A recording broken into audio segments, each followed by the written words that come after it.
Hello and welcome to round 2 of the Parenting Roundabout podcast for the week of July 25th. I'm Catherine Haleko and I'm here with Terry Morrow. Hello. Usually on this podcast we talk about parenting issues, but once a week Terry and I like to get together to discuss TV, movies, books, and other entertainment topics because it's nice to talk about something other than parenting for a change. So this week we continued with Season 2 of Only Murders in the Building and Season 1 of Rutherford Falls. So we'll start with Only Murders in the Building. This week's episode is called The Tell, and we get some very fun flashbacks to Martin Short in the 70s, although by the end of the episode, the flashbacks take a darker turn. Yeah. But it starts... If you saw that reveal coming from the first mention of DNA kit, please raise your hand. Yes. This is why people stay away from the ancestry stuff. You don't need to know. You don't want to know. Yes, exactly. Secrets. It's all about secrets. It's all about secrets, and the tell is about how Oliver can always tell if someone's keeping a secret, although he missed a big one here. He did. And possibly another one because he thought for sure that Mabel's artist friend was the guilty party in this game they were playing because she had a tell of twisting her hair. But it turned out not to be her. It was Mabel. Yes, but then at the very end of the episode, they showed a bag. They showed the bag and the card. Card. So you think that was what's her name's bag?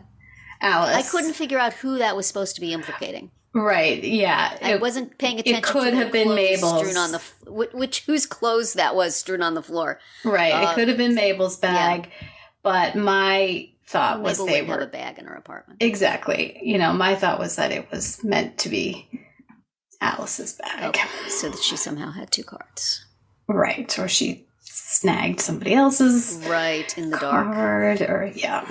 Yeah, I don't know. So that was an unsatisfactory. It's like, folks, if you're going to reveal a big secret at the end of your episode, make it a little plainer for the old ladies watching on laptop screens that are pretty dusty.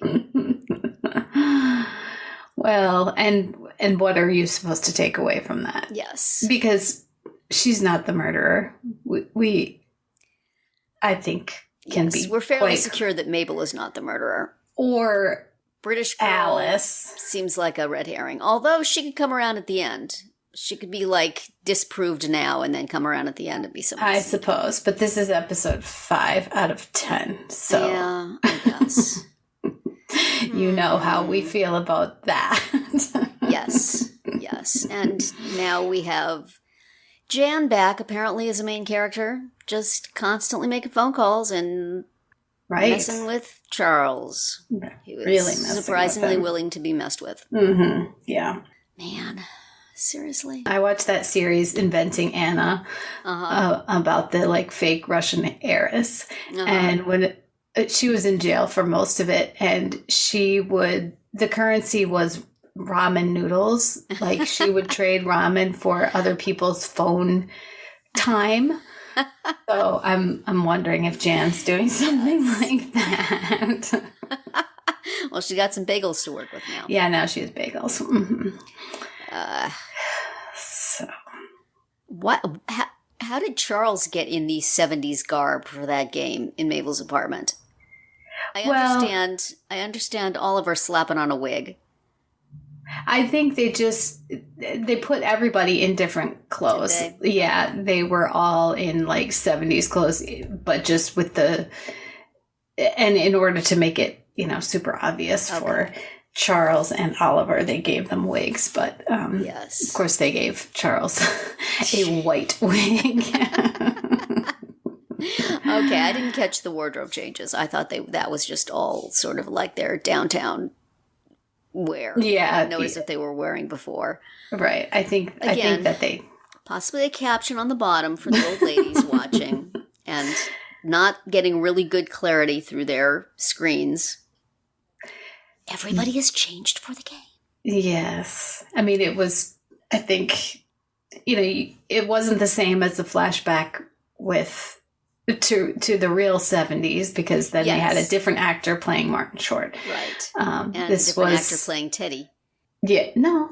Yeah, there was a Teddy in the way back. Oh, there The very was. first Okay. one, yes. Okay. I thought that at the time, and then I froze the credits at the end of the episode, and there was a young Teddy. Okay. But then there was a second flashback to like the 90s or something. Where they were all just dressed to look, made up to look younger, which was less convincing. serious spackle for Martin Short there, but okay.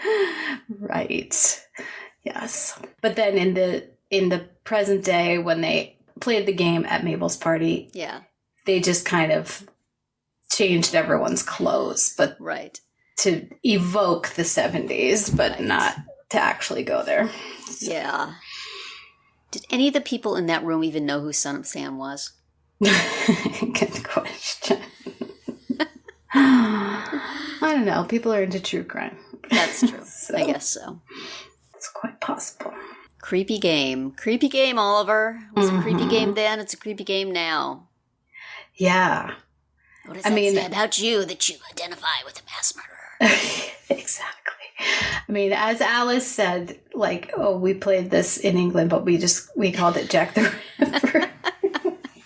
Like, it is a thing. It is, Yeah. yeah. Or some people just call it assassin, don't they? I mean, it's... Yeah, it seems like something that's out there. Right. I enjoyed the Greek chorus of podcast fans when they were at the diner. Right. Discussing everything they said and all the different plot twists. Right. Yes, it was fun to see Ally them. Stoker working. Fun to see them all come back. They were all in season 1 in a couple episodes, so that was fun.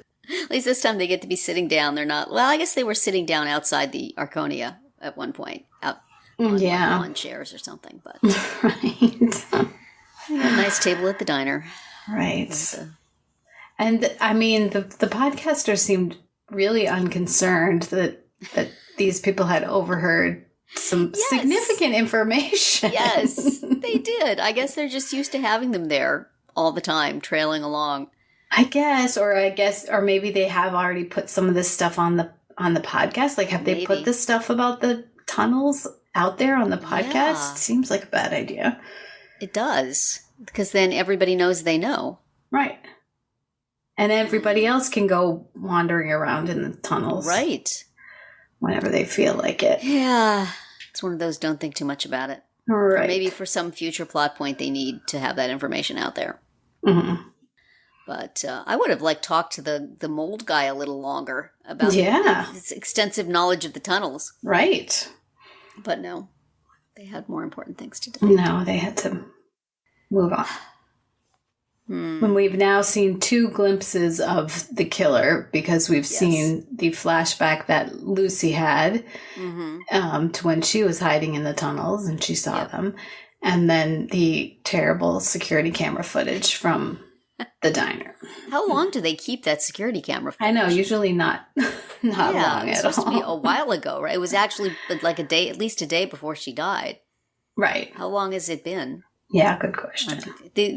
These are questions we're not invited to ask. No. This show has a tell. Yes.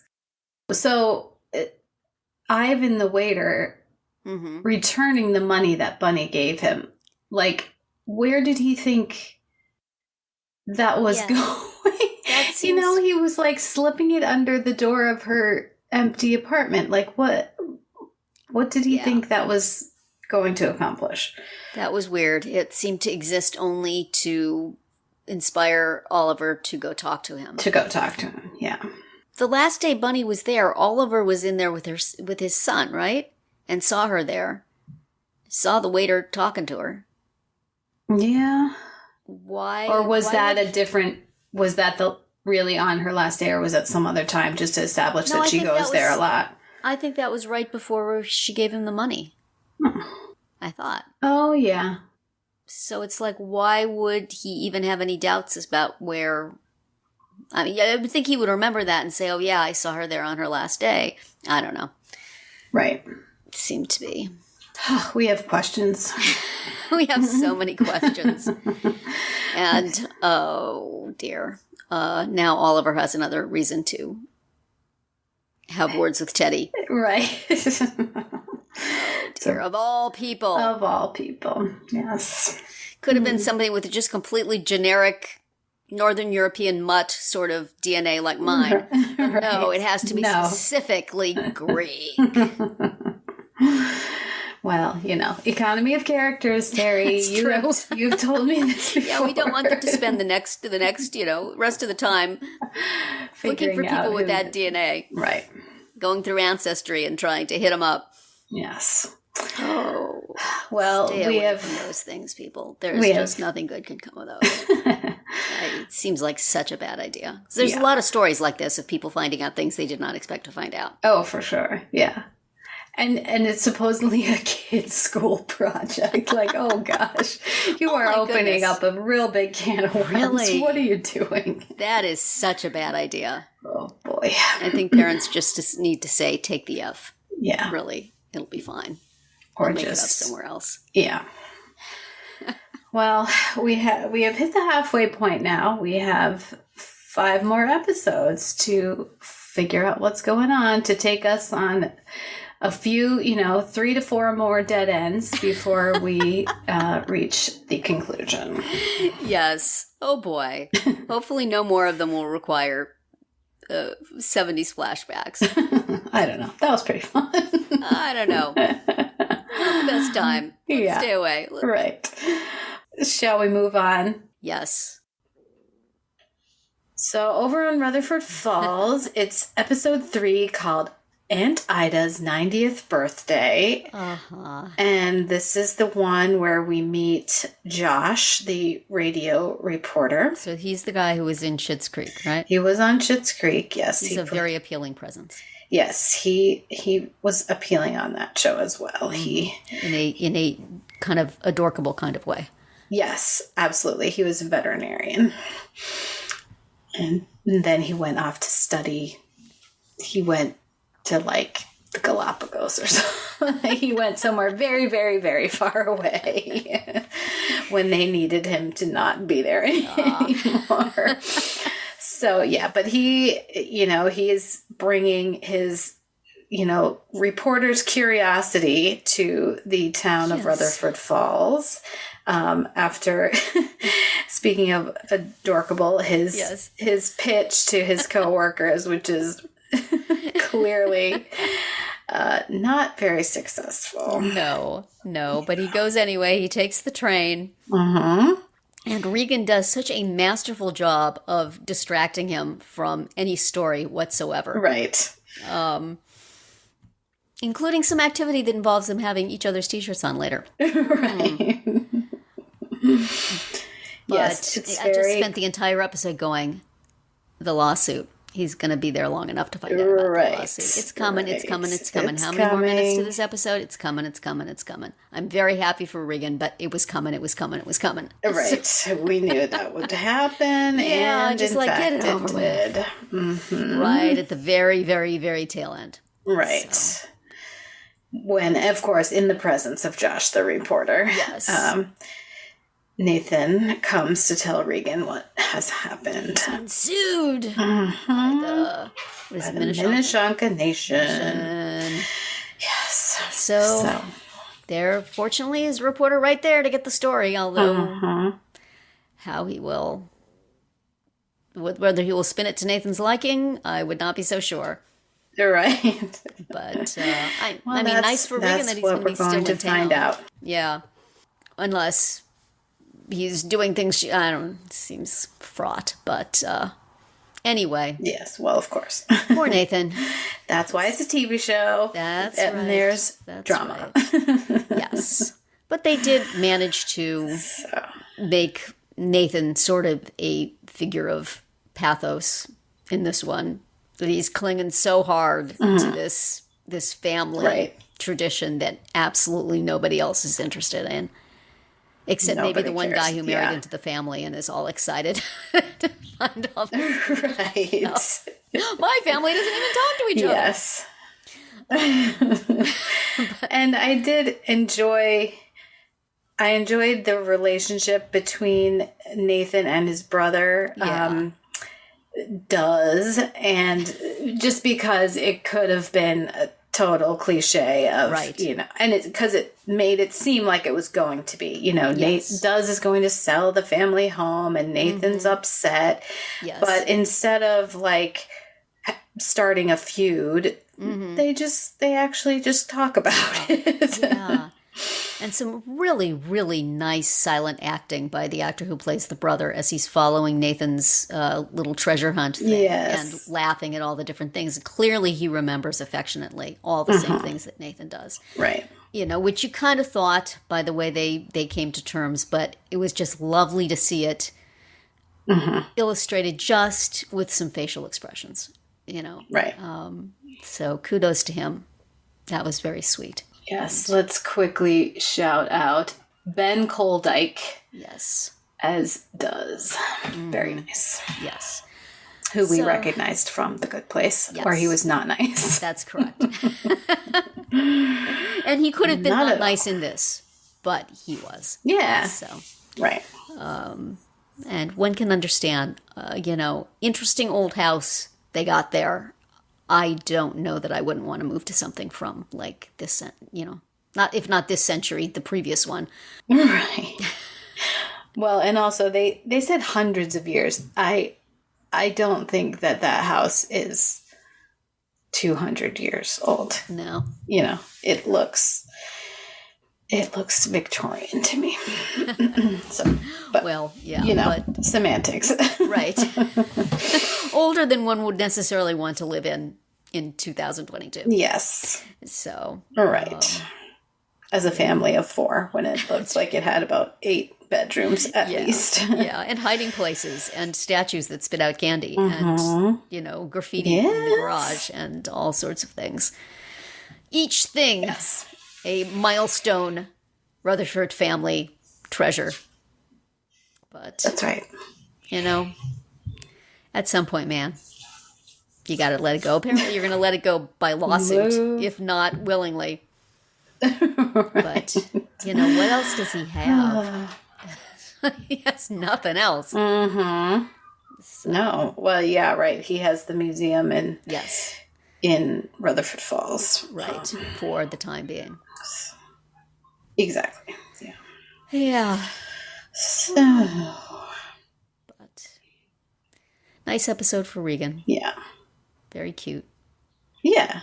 And a little romance, especially after seeing her ex and his pregnant wife. Very nice, too. And after she started her introduction to Josh, the reporter, was like spilling her coffee all over herself and him. And she says, this is totally an appropriate first impression or something.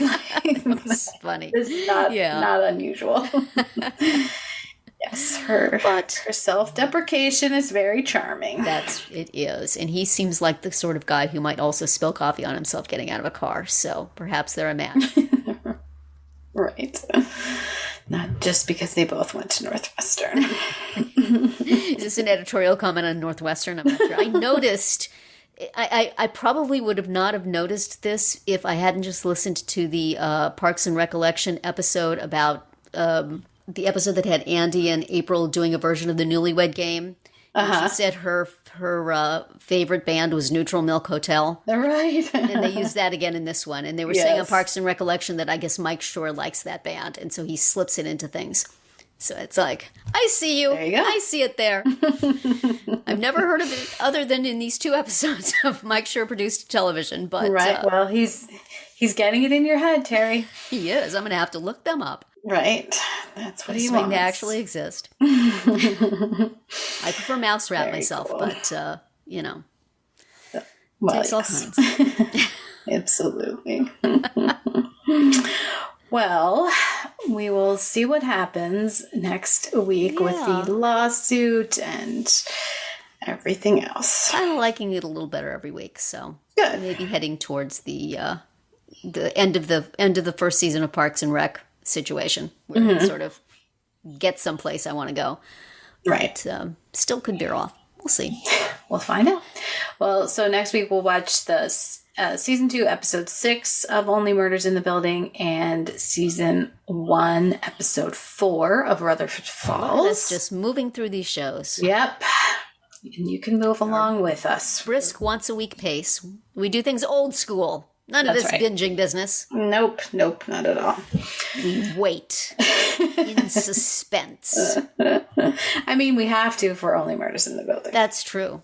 So that's going to be it for our round 2 today. Please subscribe to our Parenting Roundabout podcast so you won't miss any of our episodes. We have something new for you every weekday. As always, you can find recaps, links, and an opportunity to comment on our website at parentingroundabout.com. Bye, Terry. Bye, Catherine. Bye, everyone.